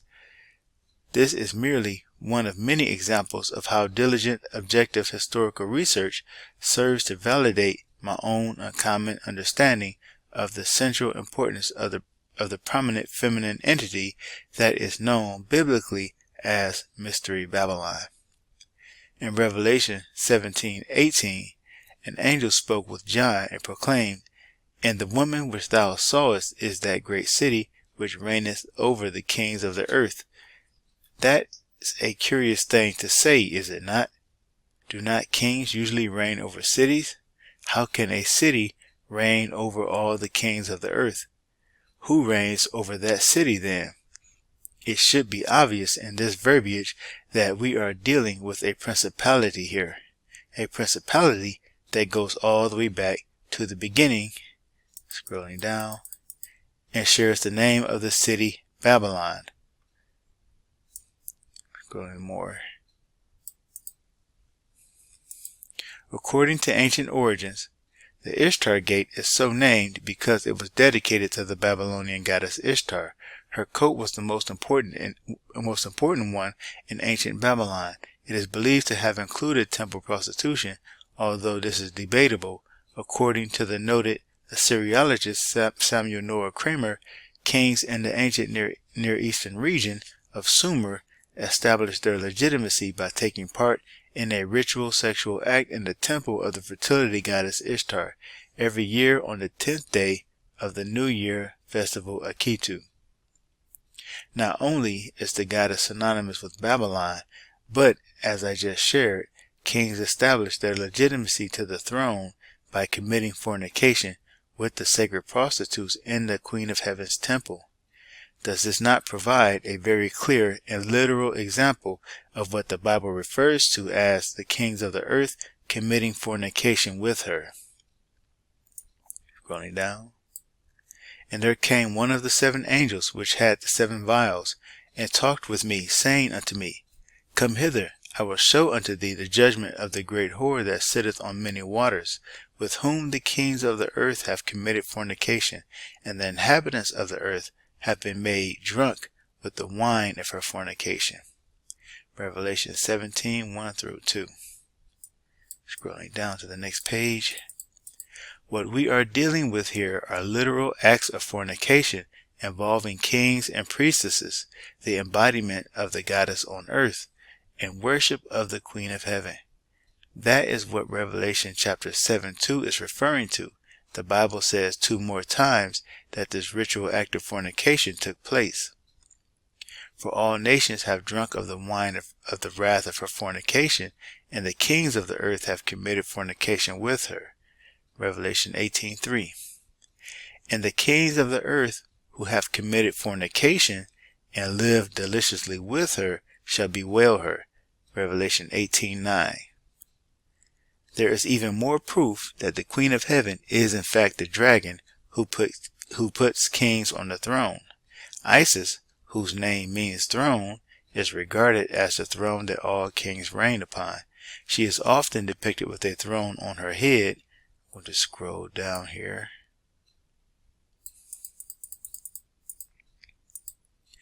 Every king is pictured as the child horse sitting on her lap. If you were not her son, you were not a king. And this image shows Isis with the sun disk and the horns of the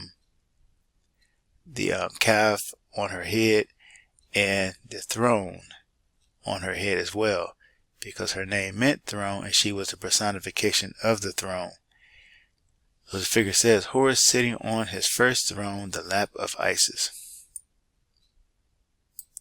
Revelation 13:2 says of the beast that comes out of the sea, the dragon gave him his power and his seat and great authority. The Greek word for seat is thronos, and it means throne. The woman riding the beast sits on, scrolling down, 7 mountains, not hills, mountains. Why is this important? It's because mountains in the Bible are prophetically symbolic of kingdoms. Revelation 17:9 through 10 says, The 7 heads are 7 mountains on which the woman sitteth, and there are 7 kings.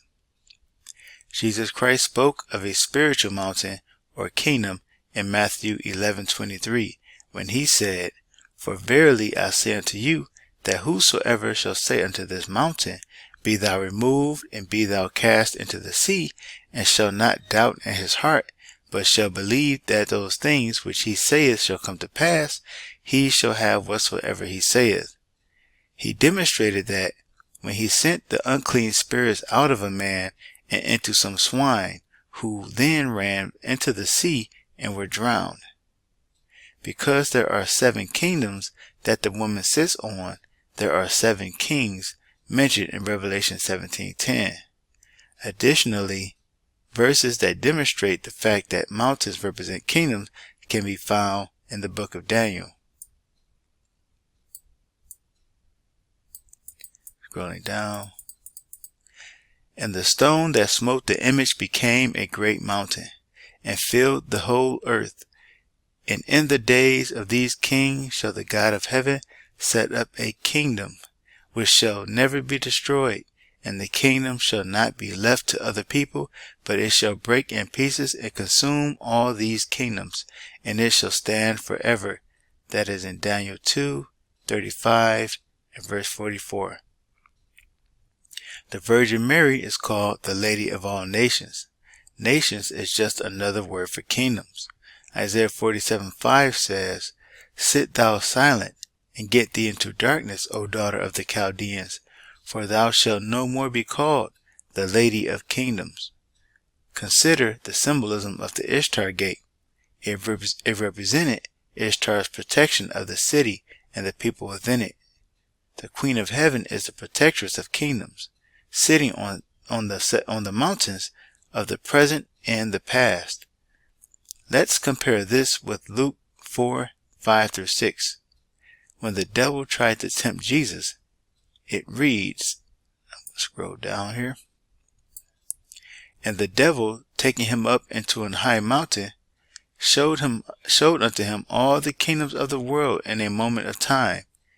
And the devil said unto him, All this power will I give thee, and the glory of them, for that is delivered unto me, and to whomsoever I will I give it." Luke 4:5-6. Was the fact that the devil took Jesus up to a high mountain to tempt him just another clue as to who the devil was? The goddess Cybele is called the Mountain Mother, or Mater Cubilea. After all, as a predecessor of hers, Ninhursag's name meant Lady of the Sacred Mountain. Scrolling down, she was also called Mama or Mommy. Like Cybele, she was also depicted seated on a throne. In the Great Cosmic Mother, Rediscovering the Religion of the Earth, the authors make the connection between the mountain goddess and the throne that kings reign from. Going down just a little bit more. All the great mountains were seen as the goddess sitting on the earth. The mountain was the original throne womb. It contains the symbols of the earth, cave, bulk, height, and immortality. And the towering mountain overlooking the land is embodied the enormous strength of the goddess. Throughout Thracian, Macedonian, Greek, and Cretan lands are mountains with huge thrones at their summits, carved laboriously from the rock. These are the empty thrones waiting for the goddess to take her seat. Egyptian paintings and statues depict the small, mortal king sitting on the throne lap of the huge goddess Isis. In this way, the king was reborn or made immortal and thereby given the sacred power to rule over the people. He had true power only as her son. That is page 72. Scrolling down here. The city of Constantinople, which was the capital of the eastern leg of the Roman Empire, and is where the legendary Hagia Sophia was built, was devoted to the Mother of God. Because of the Virgin's protection, the city seemed to have an immunity. As John Harris puts it in his book Constantinople, Capital of Byzantium, he also reveals how strong the confidence in Mary was. The deeds of Constantine and Justinian were not the only ingredients in the potent myth of the Queen of Cities. Constantinople enjoyed special divine protection, and the God-guarded city became yet another of his many epithets. When it came to guarding, though, it would appear that God delegated the task to the figure whose coat in Byzantium was second only to that of Christ himself, the Virgin Mary. As one contemporary put it, "About our city you shall know, until the end she will fear no nation whatsoever, for no one will entrap or capture her, not by any means, for she has been given to the Mother of God, and no one will snatch her out of her hands. Many nations will break their horns against her walls, and withdraw in shame. That is on page 39 through 40. One of the reasons that we don't identify this goddess who reigns over the kings of the earth in many dual prophecies aimed at both a natural and a supernatural subject, is that many of them are addressed primarily to male subjects. We tend to interpret the prophecies as if the spiritual subject, scrolling down, is the only subject. We see this in relation to common interpretations of Isaiah chapter 14. As I have said already, the name Lucifer is a reference to the star Venus. But only part of this prophecy applies to the subject in the heavens, while the rest of it applies to King Nebuchadnezzar on the earth. Let's talk about where we should draw the lines. In Isaiah 14 we read, "How art thou fallen from heaven, O Lucifer, son of the morning? How art thou cut down to the ground, which didst weaken the nations? For thou hast said in thine heart, I will ascend into heaven, I will exalt my throne above the stars of God. I will sit also upon the mount of the congregation, and the sides of the north. I will ascend above the heights of the clouds. I will be like the Most High." Isaiah 14:12 through 14. The mount of the congregation could be a reference to earthly Jerusalem, but the words "in the sides of the north" and "above the heights of the clouds" lead us to the conclusion that this is the heavenly Jerusalem being talked about. It's God's kingdom in heaven. The star Venus rises towards the north in the morning until it is outshined by the sun, a symbol, when understood righteously, for Jesus Christ, who is the light of the world. See John 8:12, Revelation 1:16, 2 Samuel 23:4, and Isaiah 60 verse 19. Venus only ascends so far toward the north, and then, as the evening star, it falls, just like Babylon. Scrolling down. "Yet thou shalt be brought down to hell, to the sides of the pit." Isaiah 14 verse 15. We know that the devil will be sealed in the bottomless pit for 1,000 years. That's Revelation 20 verse 3. So Isaiah 14:15 could possibly apply to the spiritual subject as well. However, I believe the verses that follow apply primarily or entirely to the historic King Nebuchadnezzar. "They that see thee shall narrowly look upon thee, and consider thee, saying, Is this the man that made the earth to tremble, that did shake nations, that did shake kingdoms, that made the world as a wilderness, and destroyed the cities thereof, that opened not the house of his prisoners?" Isaiah chapter 14 verse 16 through 17. Those that see this king are astonished that one so mighty got brought down so low. For the most part, they seem unimpressed by him. In contrast, I don't believe anyone who sees the spiritual Lucifer will be unimpressed by what they see. We're talking about a being who led astray a third of the angels in heaven. Scrolling down to the next page.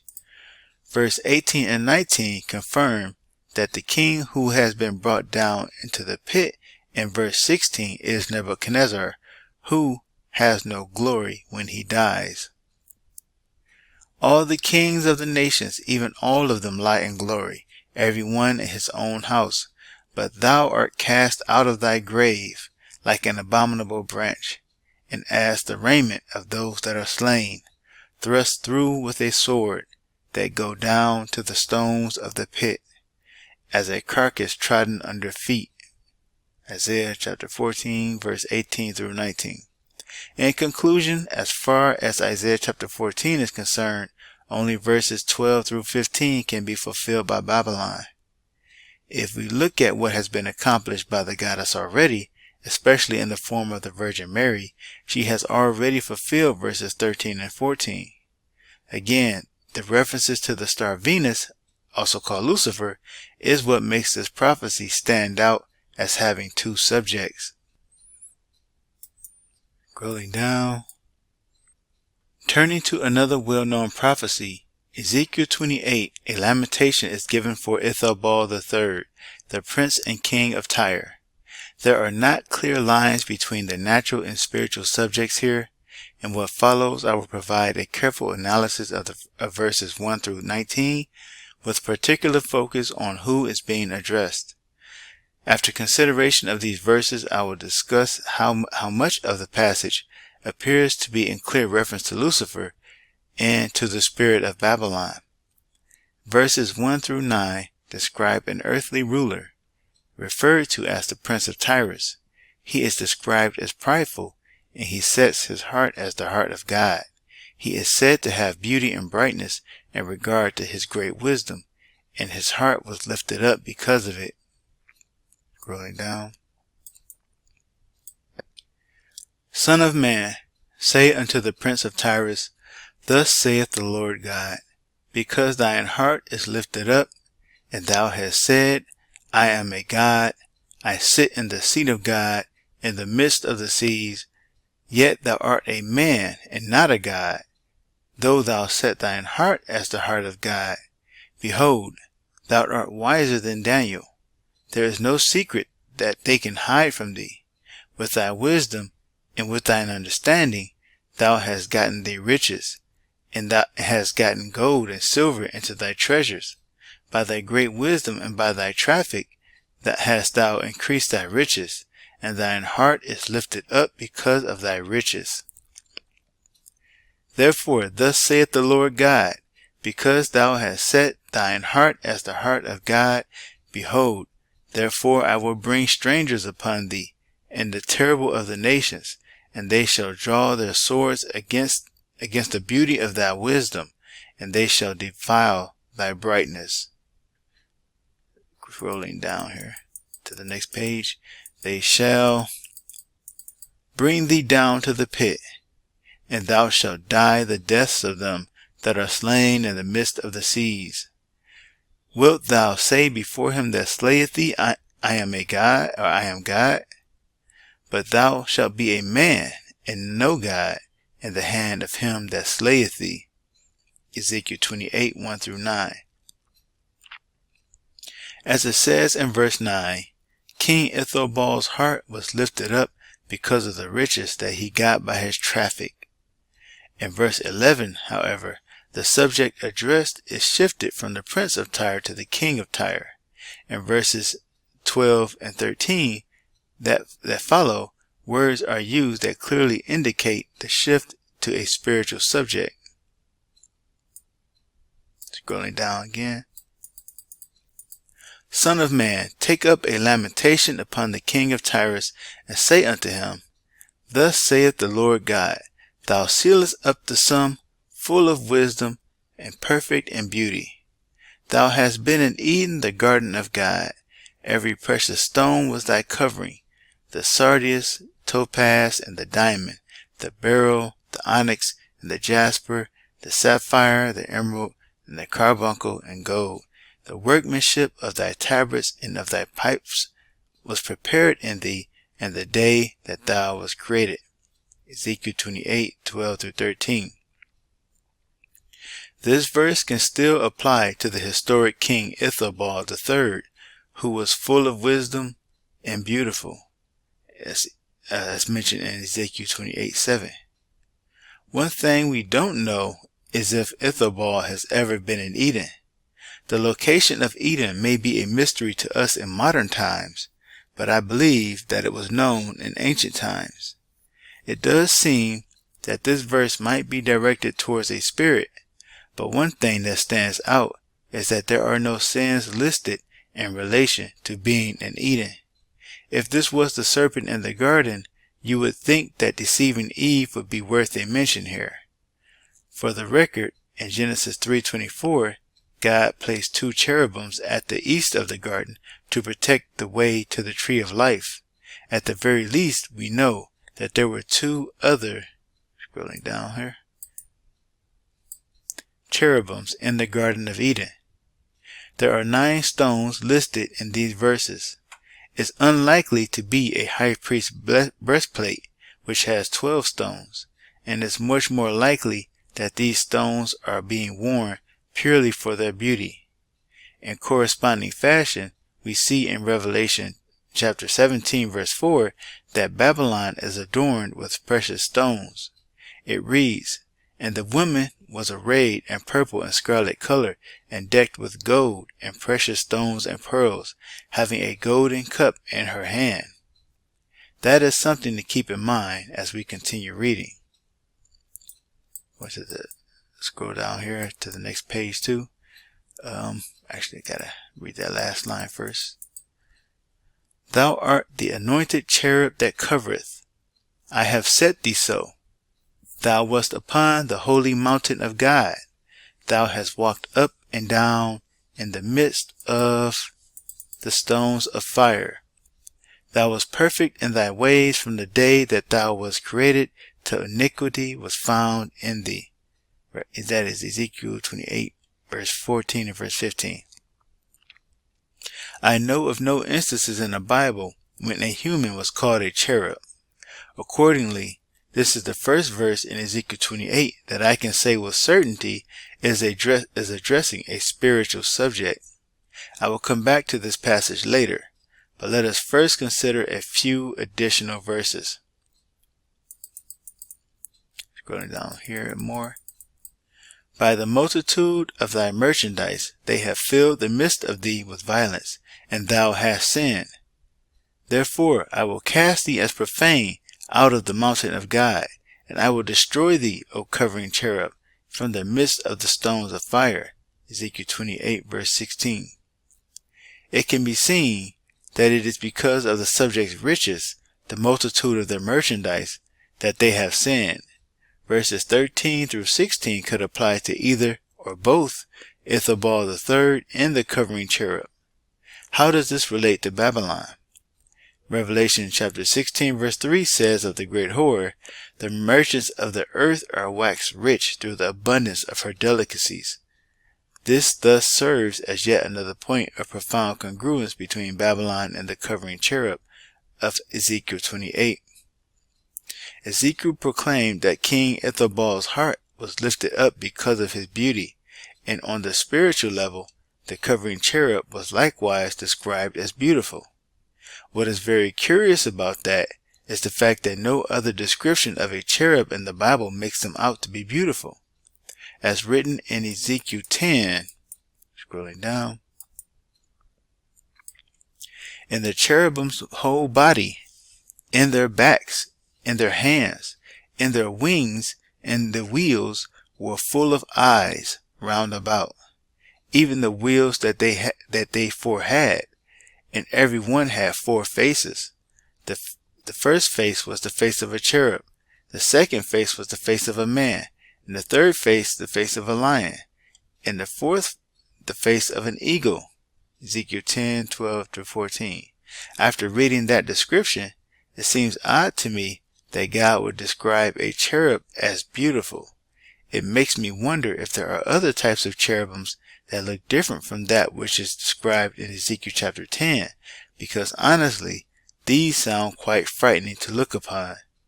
Ezekiel 28:12 gives a much different description, saying, "Thou sealest up the sum, full of wisdom and perfect in beauty."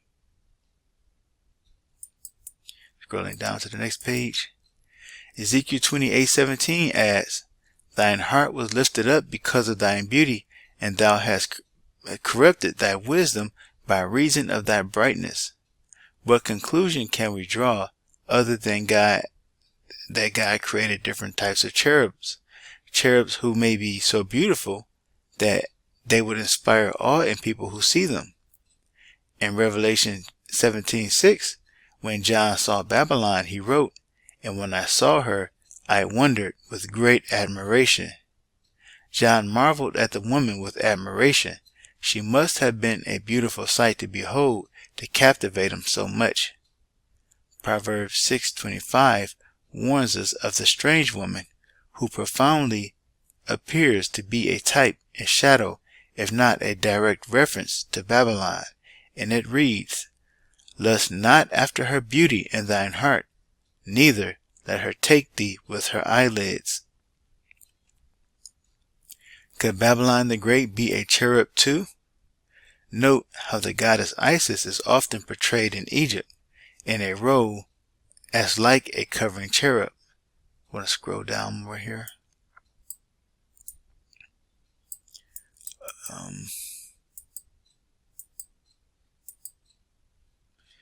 Yeah, go down a little bit more. Indeed, she covers the king on the throne, spreading her wings over him like the cherubs spread their wings over the Ark of the Covenant. Furthermore, she is also known as a goddess of wisdom. According to Blue Letter Bible, in the phrase anointed cherub that covereth, the Hebrew word translated as anointed is mimsai. That's Strong's H4473. It is defined as in the sense of expansion, outward, i.e. with outstretched wings. Anointed. It gives the idea that this cherub stretches out its wings and covers. Does that not invoke the image of Isis? So in this image here, figure here, we have Isis, and the caption says, Isis is recognizable as the goddess with spread wings.